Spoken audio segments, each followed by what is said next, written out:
So, yesterday in training camp, TJ Slaton has been an absolute animal in training camp. Little side note here. I know last night we talked about him beating Lucas Patrick on a play, getting right to Joe. Definitely was disappointing. Would love to see them to sign an offensive guard potentially. They're not going to, but it is what it is. On this play, ironically enough, Lucas Patrick does a good job of going one-on-one with TJ Slaton. But the problem becomes when he passes TJ Slaton off of himself, and that's where the issue happens. Yes, we're not getting a video without Lucas Patrick messing up, but it really wasn't. So we watch this play, right? He has him one-on-one. That's great job. Great job right there. Now he's going to shed his block on the inside, where he's going to get the leverage on Lucas Patrick. And yes, as the title says, he dropped a thick six.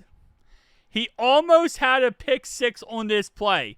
So this pass was intended for Chase Brown, they said. So yes, this pass is intended for Chase Brown. And it just, honestly, perfect timing, perfect plays, perfect timing type situation. I really wouldn't even put this on Lucas Patrick that much. But he does get he ends up getting the inside leverage. You can see the ball's right here.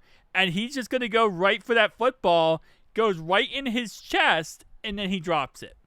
Which, again, sucks. Because you can see it does tip off the ground. And he would have been a pick six on the play. And not many times, again, Joe Burrow gets picked off in practice. So far this offseason, it's when he happened once. And that was Jordan Battle who got the pick. But, again, just so close. Actually, no, Josh Newton also got an interception.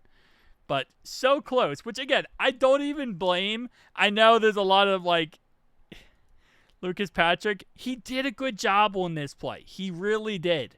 He just, again, eventually the guy is going to get through you, and he ends up not even letting TJ Slaton go. He just really just kind of gets the inside leverage, but he still has control of him. It just happens to be right in the throwing lane of the play here. Oh, it's just right in the throwing lane of TJ Slaton. So TJ Slaton does get that. Also, we have an update. Teddy K did talk about the Shamar Stewart situation yesterday, where Shamar Stewart obviously does end up hitting Joe Burrow after the play. Whether or not he got pushed into him, that's up for debate, but he ended up rolling into Joe Burrow, and you never want to do that. So, altogether, Teddy K just said, heck yeah, just be smarter. Come on, man. That's our hopes and dreams right there. And he's not wrong. If Joe Burrow ain't healthy and Joe Burrow cannot play, we're going to be in a very bad situation.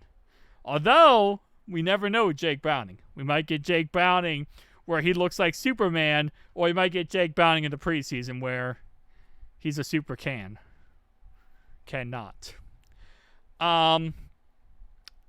BJ Hill said he's been making some plays out there for us.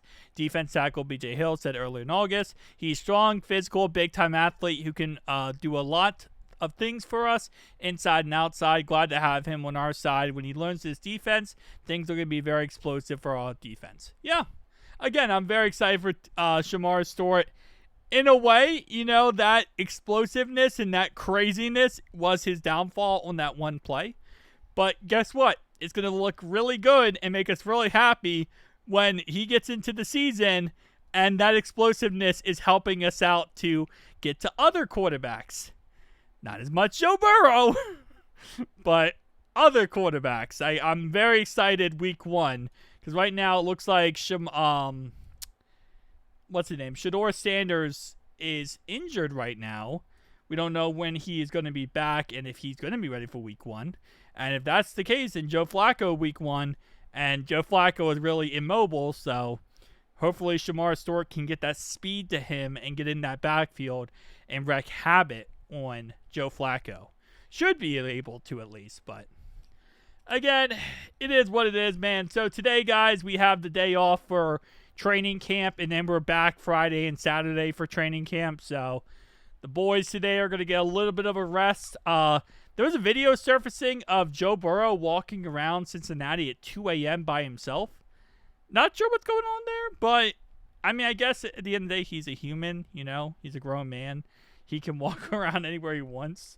But whatever he walks on anywhere in Cincinnati, he's getting mobbed. He got mobbed for like 5 different people. So nothing bad happened in the end. A lot of it was just kids. But yeah, Joe Burrow randomly walking around Cincinnati at 2 a.m. Something you probably never thought you'd see in your life. I feel like that's one weird thing about football players. Like, they do walk around different areas, like around their cities, but it's very difficult because obviously the mob mentality, people are going to come up and mob them. I guess you could, they sometimes probably wear disguises, but I mean, bro, you already know. If you see Shiesty, you see Shiesty. Like, everyone knows who that is. But our hopes and dreams, as Teddy K put. That's like the best way to explain it. Guys, let me know below your thoughts and opinions. I'll see you guys next one.